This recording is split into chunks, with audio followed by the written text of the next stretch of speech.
आज हम बात करेंगे ब्रिटिश शासन के दौरान भारत में उद्योग और विदेशी व्यापार की क्या स्थिति थी। और मेरे इस क्लास का जो सोर्स होगा वो एनसीईआरटी की 11th क्लास की इकोनॉमिक्स की जो बुक है वो है। तो पहले देखते हैं कि औद्योगिक क्षेत्र में क्या स्थिति थी। पिछले लेक्चर में हमने बताया था कि एग्रीकल्चर सेक्टर में काफी नुकसान हुआ भारत को।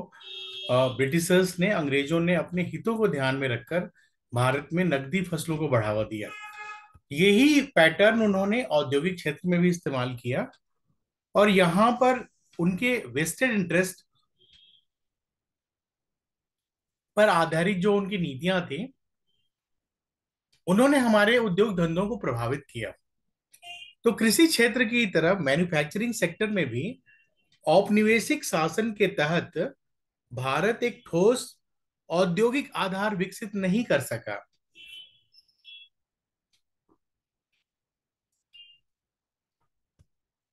उन दिनों भारत दुनिया के विश्व प्रसिद्ध हस्तकला उद्योगों का केंद्र था, लेकिन अंग्रेजी नीतियों की वजह से उन उद्योगों का पतन हो गया और अंग्रेजी शासन ने उसकी जगह पर किसी भी आधुनिक औद्योगिक आधार को उसके बदले में नहीं आने दिया।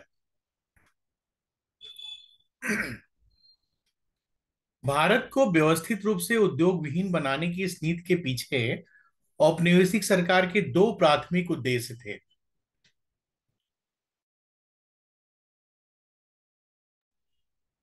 पहला, ब्रिटेन के आधुनिक उद्योगों के लिए जरूरी कच्चे माल के लिए भारत निर्यातक बने। और दूसरा, उन उद्योगों के तैयार उत्पादों के लिए भारत को एक विशाल बाजार में बदला जा सके ताकि उनके ब्रिटिश उद्योगों का लगातार विस्तार हो जाए। भारत की हस्तशिल्प उद्योग में लगातार गिरावट आने लगी।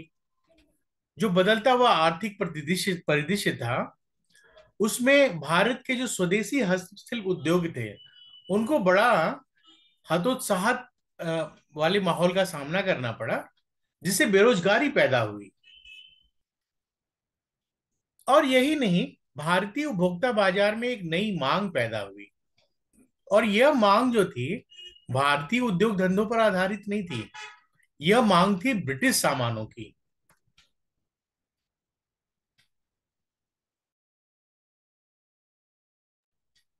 ब्रिटेन से जो कपड़ा या दुनिया दुनिया भर के विभिन्न उत्पाद आ रहे थे वो बड़े सस्ते थे।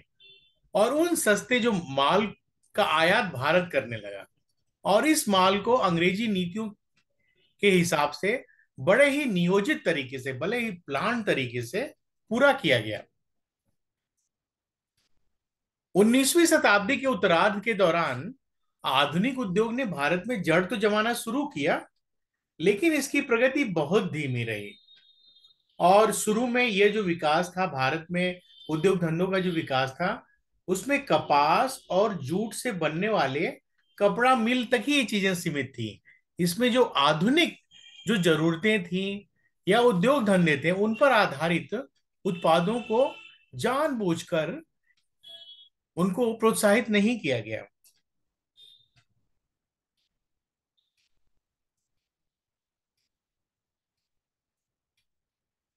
मुख्य रूप से भारतीयों के वर्चस्व वाली जो सूती कपड़ा मिले थी वो देश के पश्चिमी भागों यानी कि महाराष्ट्र और गुजरात में स्थित थी।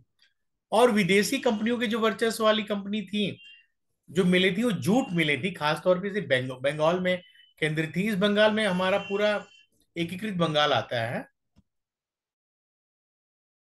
जिसमें बांग्लादेश और आज का पश्चिमी बंगाल, इन दोनों को उस समय के बंगाल में यह शामिल था। इसके बाद 20वीं शताब्दी की शुरुआत में लोहा और इस्पात उद्योग भारत में अपनी जगह बनाने लगे। और सबसे पहले शुरुआत हुई टिस्को की, Tata iron and steel company की शुरुआत हुई लोहा और इस्पात उद्योग में 1907 में हुई। याद रखिए, यहाँ मैं लोहा और इस्पात उद्योग की बात कर रहा हूँ। लोहा उद्योग की बात मैं अभी आगे करूंगा। और इसके बाद चीनी, सीमेंट, कागज, इस क्षेत्र में कुछ और उद्योग धंधे भारत में स्थापित हुए और इनको स्थापित किया गया द्वितीय विश्व युद्ध के बाद।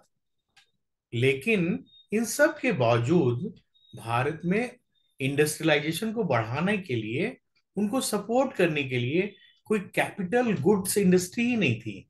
ये कैपिटल गुड्स इंडस्ट्री क्या है? ये बड़ी महत्वपूर्ण होती है किसी भी उद्योग धंधों को आधार प्रदान करने के लिए। जो कैपिटल गुड्स इंडस्ट्री होती है बच्चों, बेसिकली इसमें वो इंडस्ट्रीज आती हैं जिसमें मशीन टूल्स का आप उत्पादन कर सकते हैं। और बिना मशीनों के, बिना उपकरणों के आप कोई उद्योग धंधा कैसे लगाएंगे? तो इनका भी आपको आयात करना पड़ा। और कहाँ से आयात करेंगे? ब्रिटेन से करेंगे। तो हम पूरी तरह से ब्रिटेन पर निर्भर हो गए अपने सभी विकास के महत्वपूर्ण चीजों के लिए।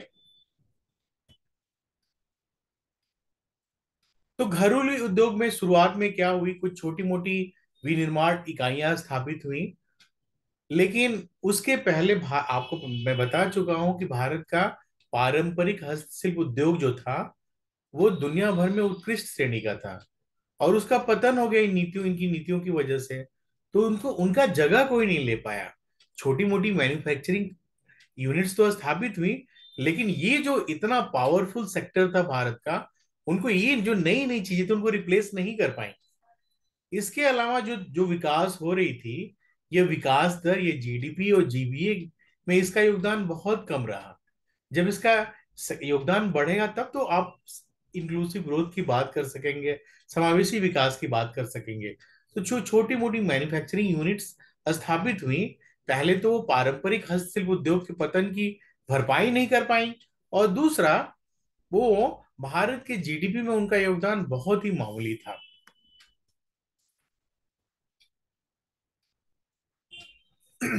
नए जो औद्योगिक क्षेत्र स्थापित हुए उनमें एक और बहुत बहुत बड़ी कमी थी कि सार्वजनिक क्षेत्र के संचालन को बहुत कम कवर करती थी, पब्लिक सेक्टर को बहुत कम कवर करती थी। और इसमें जो यूनिट्स स्थापित की गई, उनका दूरगामी उद्देश्य अंग्रेजों की वेस्टेड इंटरेस्ट को पूरा करना था। तो किन उद्योगों पर ध्यान दिया गया? उन उद्योगों पर ध्यान दिया गया जो कि अंग्रेजों के लिए भारत से कच्चे माल ब्रिटेन आसानी से पहुंचा सकें, और ब्रिटेन में तैयार माल को भारत में लाके भारत के मार्केट में बेचने के लिए उनको आसानी से इंफ्रास्ट्रक्चर प्रोवाइड किया जाए। तो क्या क्या चीजें इन्होंने प्रोवाइड की, क्या क्या चीजें बनाई, इसको थोड़ा सा अंडरलाइन कर दे रहा हूं ताकि आपकी आपका विजन इस मामले में थोड़ा सा क्लियर हो जाए। रेलवे को बनाया गया, ये इंफ्रास्ट्रक्चर का आधार होता है। इलेक्ट्रिसिटी पर जोर दिया गया। कम्युनिकेशन यानी कि संचार पर जोर दिया गया। बंदरगाह पर जोर दिया गया। और कुछ विभागीय उपक्रम। तो ये जो पांच जो क्षेत्र हैं, रेलवे, इलेक्ट्रिसिटी, कम्युनिकेशन और पोर्ट्स, इनका सिर्फ एकमात्र उद्देश्य था कि अंग्रेजों के हितों को पूरा करने के लिए जो उनकी इंफ्रास्ट्रक्चर की जरूरतें थी वो भारत पूरा करे, और बदले में उनकी जरूरतें और साथ साथ उनकी इकोनॉमी, ब्रिटिश इकोनॉमी मजबूत हो।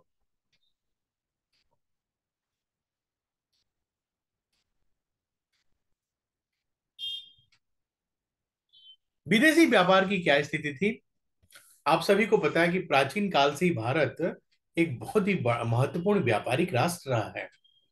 और इस बारे में थोड़ी बहुत चर्चा मैंने पिछले पहले क्लास में किया था। लेकिन अंग्रेजों की जो नीतियां अपनाई, उन नीतियों ने भारत के उत्पादन को कमजोर किया, प्रोडक्शन को कमजोर किया, भारत के ट्रेड को हतोत्साहित किया। इसके अलावा कस्टम ड्यूटीज, जो नई नई कस्टम ड्यूटीज लगाई, वो काफी हद तक उनका नेचर प्रतिबंधात्मक था, रिस्ट्रिक्टिव रिस्ट्रिक्टिव था। तो ये इन प्रतिबंधात्मक नीतियों की वजह से भारत के जो व्यापारी थे, भारत के जो उत्पादक थे, वो दुनिया के व्यापारों में, दुनिया के मार्केट में नहीं पहुंच सके। और इसने भारत के विदेशी व्यापार की संरचना और मात्रा दोनों पर प्रतिकूल प्रभाव डाला। तो फिर क्या हुआ? भारत उन चीजों का निर्यातक बन गया जो बेसिकली कच्चे माल से संबंधित थे, जैसे कच्चा रेशम, कपास, ऊन, चीनी, नील और जूट। इन प्राइमरी प्रोडक्ट्स का भारत एक्सपोर्ट करने लगा।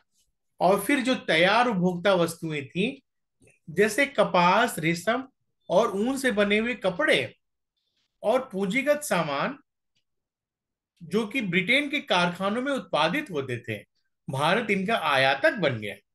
और यहीं से शुरुआत हुई भारतीय इकोनॉमी, भारतीय अर्थव्यवस्था के दोहन की। सभी व्यापार व्यवहारिक उद्देश्यों के लिए ब्रिटेन ने भारत के निर्यात और आयात दोनों पर एकाधिकार नियंत्रण बनाए रखा। उनकी मोनोपोली बनी बनी रही। और फिर क्या हुआ, भारत का 50% से ज्यादा, लगभग 58% जो भारत का निर्यात था और व्यापार था, यह ब्रिटेन तक ही सीमित हो गया। इन्होंने ऐसी नीतियां बनाई कि जो भारतीय व्यापारी थे, दुनिया के महत्वपूर्ण मार्केट में पहुंच ही ना पाए।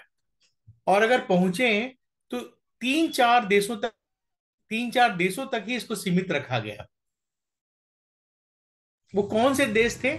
चाइना, सिलोन और फारस। सिलोन उसमें श्रीलंका को कहा जाता था, और फारस ईरान को कहा जाता था। तो इन सिर्फ 3 देशों तक ही भारत के निर्यात को सीमित रखा गया, भारत के व्यापार को सीमित रखा गया, ताकि ब्रिटिश नीतियों को और ब्रिटिश वेस्टेड इंटरेस्ट को पूरा किया जा सके।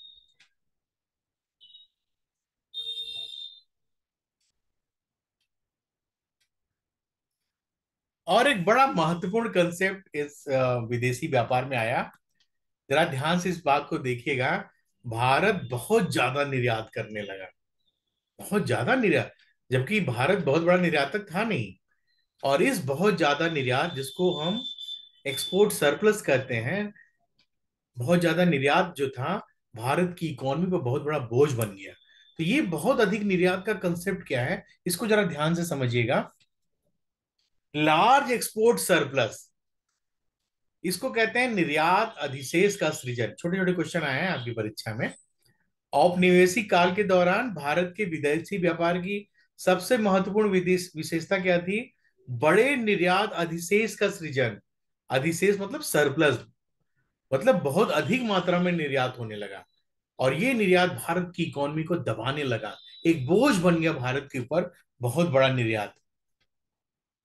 और इस बहुत ज्यादा निर्यात की वजह से भारत के लिए जो जरूरी खाद्यान्न था, जरूरी कपड़े थे, मिट्टी के तेल, इनकी जरूरतें भारत के लोगों को पूरी, भारतीयों के लिए पूरी ही नहीं हो पाती थी। फिर भी इनका निर्यात किया जाता था।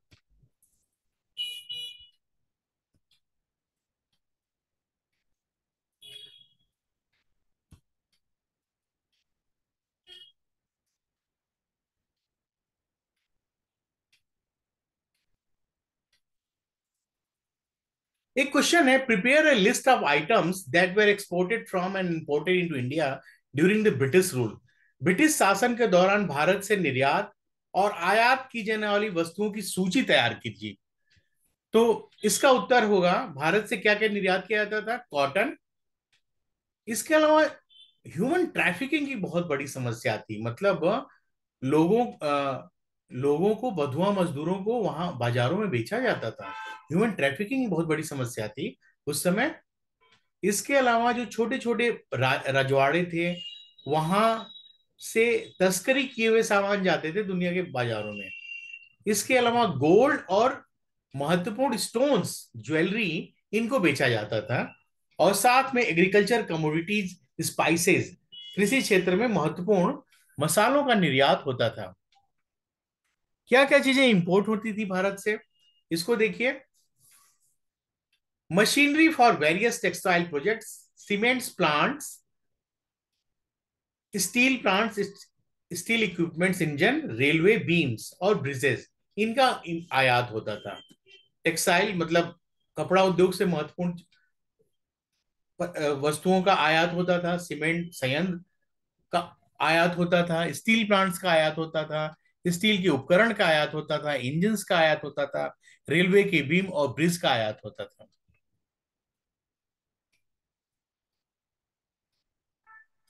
Indicate the volume and direction of trade at the time of independence. ये भी एक क्वेश्चन है आपकी एनसीईआरटी की किताब में, 11th क्लास की किताब में। आजादी के समय भारत में व्यापार की मात्रा और दिशा का उल्लेख करिए।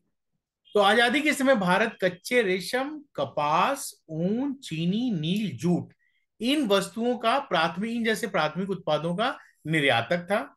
और तैयार उपभोक्ता वस्तुओं जैसे कपास, रेशम, ऊनी कपड़े, पूंजीगत सामान जैसे कारखानों में उत्पादित हल्की मशीनरी का आयातक था। और यह सब भारत में औपनिवेशिक सरकार की प्रतिबंधात्मक नीतियों की वजह से थी। ब्रिटेन ने भारत के निर्यात और आयात पर एकाधिकार नियंत्रण बनाए रखा, और भारत का आधे से अधिक विदेशी व्यापार ब्रिटेन तक ही सीमित था। और कुछ अन्य देश जिनके साथ भारत को विदेशी व्यापार की अनुमति थी, वे थे चाइना, श्रीलंका और ईरान।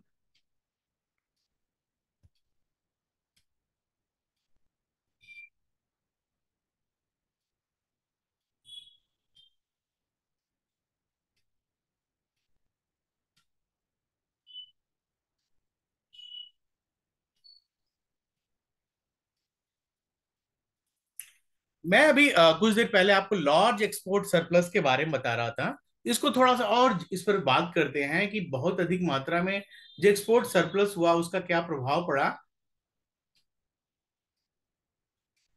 तो मैंने आपको बताया कि खाद्यान्न, कपड़े और मिट्टी की तेल जैसी बुनियादी चीजें भारत से बड़ी मात्रा में निर्यात की गई जानबूझकर। और इससे भारत की घरेलू बाजार पर दबाव पड़ा और लोगों को ये चीजें उपलब्ध नहीं होने पाई। और इसमें एक बड़ी महत्वपूर्ण बात देखने को मिली कि जब आप किसी चीज का निर्यात करते हैं, अभी बुनियादी चीजों का, तो उसके बदले आपके देश में उस समय 17वीं शताब्दी में, 18वीं शताब्दी में सोने और चांदी का प्रवाह होना था, उनका इनफ्लो होना था, और ऐसा हुआ नहीं। और उसके बजाय इनको बड़े ही सस्ते दामों में ब्रिटेन की बाजार में इनकी खपत कर दी गई। और इसके बजाय इसका उपयोग ब्रिटेन में औपनिवेशिक सरकार द्वारा स्थापित एक कार्यालय द्वारा युद्ध पर किए गए खर्चों के भुगतान के लिए किया गया। मतलब जो भी इनसे आमदनी हुई, उन्होंने कहा कि ये ब्रिटेन की सरकार की जो जरूरतें हैं, क्योंकि ब्रिटिश यहाँ पे रूल कर रहे हैं, वो यहाँ के शासक हैं, तो उनका खर्च भारत भारत उठाएगा। और ये जो पैसा था, वहां जो कार्यालय युद्ध पर खर्च करते थे, वो दुनिया भर में अपनी शासन को बढ़ाने के लिए दुनिया भर में युद्ध करते थे, जाके लड़ाइयां करते थे। तो वो जो खर्चा था, भारत उठाता था इस खर्चे को। देश के अमूल्य धन का उपयोग अंग्रेजों के अदृश्य मदों पर खर्च के लिए किया जाने लगा। और इन सब ने भारतीय धन की निकासी को बढ़ाने में मदद की। ये ड्रेन ऑफ वेल्थ यहां से स्टार्ट हुआ। ड्रेन ऑफ वेल्थ में मैं बहुत डिटेल में आपको बताऊंगा, जिसमें दादा भाई नौरोजी और आरसी दत्ता की स्टडी है। इसके बाद एक और महत्वपूर्ण घटनाक्रम हुआ, स्वेज नहर खुल गई। और स्वेज नहर के खुलने से भारतीय विदेशी व्यापार पर ब्रिटिश नियंत्रण और भी गहरा हो गया। Trade through through the Suez canal, ये क्या है, इसको थोड़ा सा समझते हैं। स्वेज नहर एक कृत्रिम समुद्र स्तरीय जलमार्ग है, जो कि अफ्रीका महाद्वीप के मिस्र में स्थित है। और ये भूमध्य सागर को लाल सागर से जोड़ता है। इस नहर की लंबाई पनामा नहर की लंबाई से दुगनी है। और वर्तमान में स्वेज नहर जो है, इजिप्ट के नियंत्रण में है। इजिप्ट मतलब मिस्र। स्वेज नहर बनने के पहले भारत में व्यापारियों को बहुत लंबी दूरी तय करनी पड़ती थी। लेकिन जब स्वेज नहर बन गया, तो वो जो दूरी हुई थी बड़ी कम हो गई। आप देखिए, ये स्वेज नहर है। मान लीजिए मुंबई से आपको यूरोप में या लंदन जाना हो, तो ऐसे ही आपको पूरा हिंद महासागर से होते हुए और फिर जाना पड़ता था। कितनी लंबी दूरी आपको तय करनी पड़ती थी, लगभग 19,800 किलोमीटर दूरी तय करनी पड़ती थी। लेकिन जब स्वेज नहर बन गया, तब अगर आपको मुंबई से लंदन जाना हो, तो यहां से आपको दूरी लगभग 11,600 किलोमीटर पड़ेगी। लगभग 8,200 किलोमीटर आपकी दूरी कम हो गई। तो स्वेज नहर के बनने के बाद यूरोप से एशिया और पूर्वी अफ्रीका, इसका सीधा और सरल मार्ग प्राप्त हो गया। और इस दूरी को कवर करने में 7 दिनों की कमी आई उस समय की तुलना में, और जिसके कारण समय और ईंधन की काफी बचत हुई। स्वेज नहर को पार करने में जलयानों को 12 से 16 घंटे का समय लगता है। और इस समय जलयानों की गति जो होती है, लगभग 11 से 16 किलोमीटर प्रति घंटे होती है।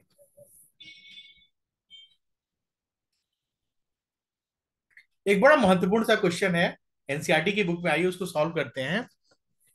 क्या आप यह पता लगा सकते हैं कि किसी भी आधुनिक उद्योग की स्थापना के लिए मूलभूत आवश्यकताएं क्या हैं?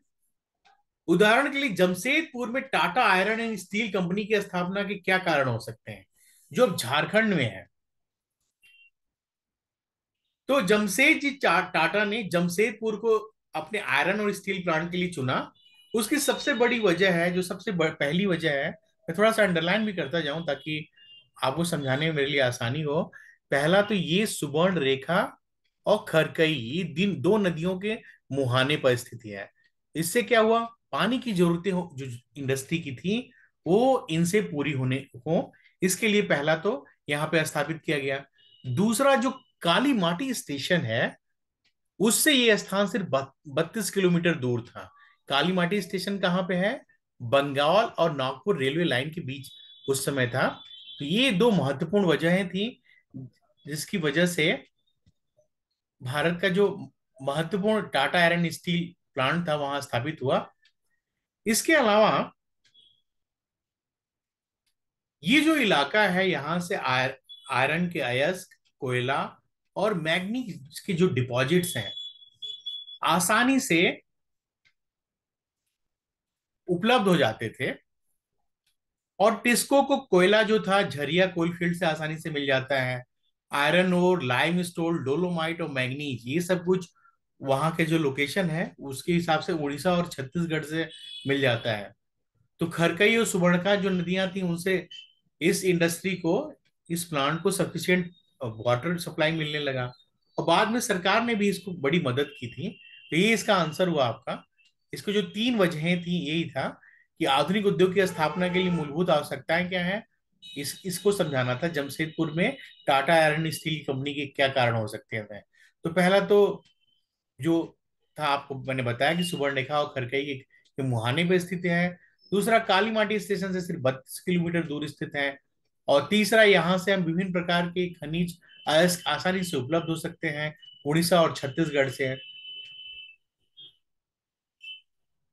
2 जनवरी 1919 में भारत के जो उसमें गवर्नर थे, लॉर्ड चेम्सफोर्ड, उन्होंने साकची नहर का नामकरण इसी कारखाने के जो संस्थापक थे श्री जमशेद जी नसरवान जी टाटा, उनके उनके नाम पर जमशेदपुर रखा। और फिर काली माटी स्टेशन का नाम टाटा नगर स्टेशन रखा। ये छोटा सा फैक्ट है जो आपकी प्रीलिम्स के लिए इंपॉर्टेंट हो सकता है। एक और बड़ा अच्छा सा क्वेश्चन है एनसीईआरटी का, आपकी स्क्रीन पे लिखा है, पढ़िए ध्यान से। वर्तमान में भारत में लोहे और इस्पात के कितने कारखाने हैं? क्या ये कारखाने दुनिया में सबसे अच्छे हैं, या आपको लगता है कि इन कारखानों की उन्नयन की आवश्यकता है? ये मैं एनसीईआरटी के 11वीं क्लास के क्वेश्चन क्यों करा रहा हूं आपको, इसके पीछे मेरा यही उद्देश्य है कि मैक्रो इकोनॉमिक्स के भारी भरकम कंसेप्ट को समझने के पहले उन छोटी छोटी चीजों को आप ठीक से समझें, उनके बारे में एक विजन डेवलप करें। बिना विजन डेवलप किए आप मैक्रो इकोनॉमिक्स को ठीक से नहीं समझ सकते हैं। इसके अलावा मुख्य परीक्षा में आपकी जो आंसर राइटिंग होगी उसके लिए फाउंडेशन प्रदान करते हैं। इसीलिए एनसीईआरटी की बुक जो है इतनी महत्वपूर्ण मानी जाती है यूपीएससी की परीक्षा के लिए। तो आप पूरी किताब को तो ठीक से पढ़ें, पूरी किताब पहले पन्ने से आखिरी पन्ने तक जितना सब कुछ दिया है सबको कहानी की तरह पढ़ें।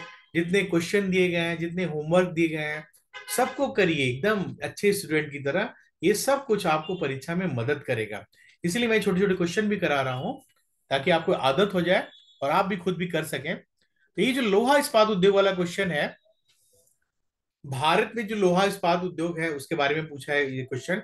तो आपको पता है कि जो लोहा इस्पात उद्योग है दुनिया भर में सभी उद्योगों की जननी होती है।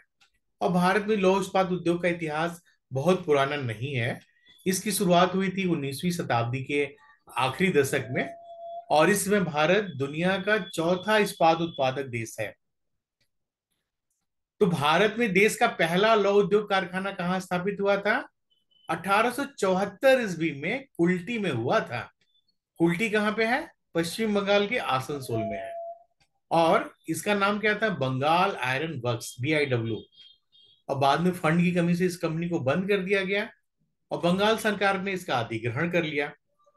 और फिर बाद में इसका नाम बदला गया था। उस समय इसका नाम रखा गया था, वहां पर एक नदी है, नदी का नाम बताइए क्या है? उल्टी के पास एक बड़ी अच्छी नदी है, बराकर रिवर, बराकर नदी। तो उसी नदी की वजह से इसका नाम रखा गया बराकर आयरन वर्क्स। देखिए कितने छोटे छोटे फैक्ट्स हैं, लेकिन ये सब आपकी परीक्षा में आते हैं। लौह इस्पात कारखाना के बारे में अगर हम बात करें तो बड़े पैमाने पर देश का पहला कारखाना 1907 में जमशेदजी टाटा द्वारा बिहार के साकची नामक स्थान पर स्थापित किया गया। बाद में इसी साकची का नाम जमशेदपुर रख दिया गया। फिर दूसरा कौन सा कारखाना है? Indian iron and steel plant. इसकी स्थापना 1918 में पश्चिम बंगाल के हीरापुर नामक स्थान पर की गई और 1922 में 4 साल बाद यहां पर उत्पादन शुरू हुआ। और फिर बाद में इंडियन आयरन स्टील प्लांट में 3 और प्लांट्स को मिला दिया गया। इनके नाम याद रखिए, देखिए इसीलिए एनसीईआरटी की किताब इतनी इंपॉर्टेंट है। 3 कौन कौन से? कुल्टी, हीरापुर और बर्नपुर। तो इंडियन आयरन जो स्टील प्लांट है वहां पर एक तो इंडियन आयरन स्टील प्लांट के साथ साथ कुल्टी, हीरापुर, बर्नपुर, इन 3 प्लांट्स को भी मिलाया गया। तो आपके पास ये भी इंपॉर्टेंट फैक्ट है। इसकी स्थापना स्टील कॉर्पोरेशन ऑफ बंगाल के बारे में अगर बात करें तो इसकी स्थापना 1937 ईस्वी में बर्नपुर में की गई और 1953 में इसे भारतीय लौह इस्पात कंपनी में मिला दिया गया। अगर भिलाई इस्पात संयंत्र की बात करें तो इसकी स्थापना 1955 ईस्वी में सोवियत संघ की मदद से की गई और ये की गई दुर्ग जिले के भिलाई में की गई। उसमें ये एमपी में पड़ता था, आज छत्तीसगढ़ में है।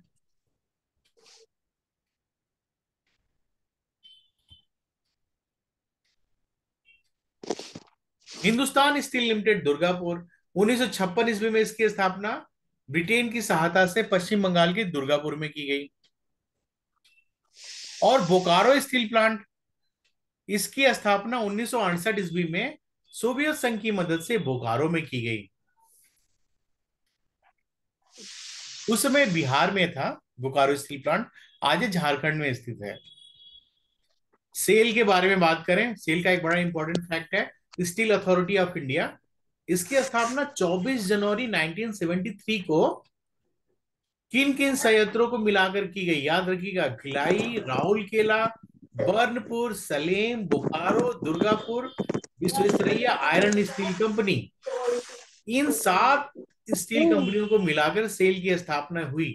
इन 7 के नाम याद रखिएगा आप।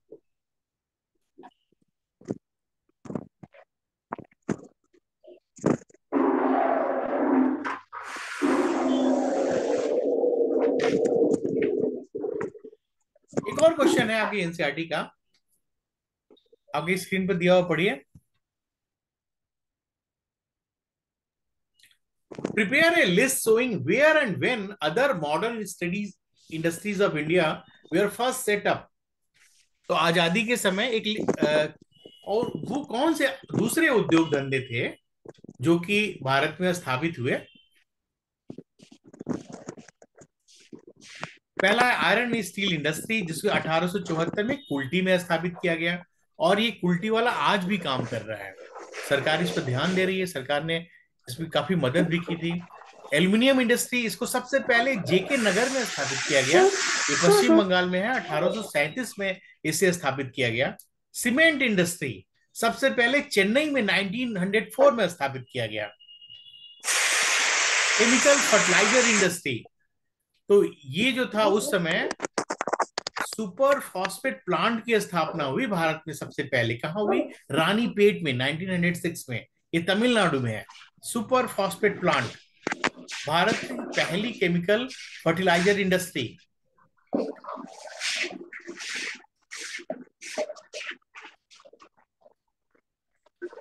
शिपिंग इंडस्ट्री भारत की पहली कहां स्थापित हुई? हिंदुस्तान शिपयार्ड के नाम से विशाखापट्टनम में 1941 में। ये सब बड़े इंपॉर्टेंट फैक्ट हैं, एकदम दिमाग में बैठा लीजिए। पेपर इंडस्ट्री, इसको पहले कहां स्थापित किया गया? सेरमपुर में, जो कि वेस्ट बंगाल में, वहां स्थापित हुआ, लेकिन ये असफल रहा, ये सफल नहीं रहा। और उसके बाद लखनऊ में भी एक स्थापित किया गया, एक और पेपर इंडस्ट्री, जो बाद में इसको भी बंद कर दिया गया। इसके बाद एक और महत्वपूर्ण पेपर मिल स्थापित हुआ टीटागढ़ में, पश्चिम बंगाल में, 1881 में, जो आज भी काम कर रहा है।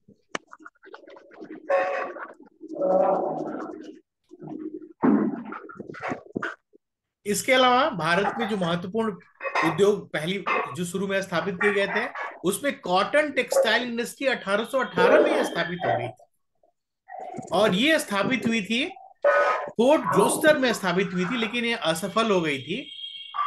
लेकिन जो सफल हुई वो 1854 में स्थापित हुई, मुंबई में केवासजी डावर में स्थापित हुई। सॉरी, केवासजी डावर जो उद्यमी थे उनके द्वारा स्थापित हुई थी। इसके अलावा 1855 में पहली जूट इंडस्ट्री स्थापित हुई थी। कहां पे? रिश्रा में स्थापित हुई थी, जो कि पश्चिम बंगाल के कोलकाता में है। भारत की पहली वूल एंड टेक्सटाइल इंडस्ट्री कहां स्थापित हुई थी? कानपुर में, 1876 में। और इसका जो ब्रांड नेम था बड़ा ही फेमस था, इस पर पहले इतने क्वेश्चन आते थे। लाल इमली, लाल इमली जो है ये उसका ब्रांड नेम था। बहुत क्वेश्चन आए हुए हैं।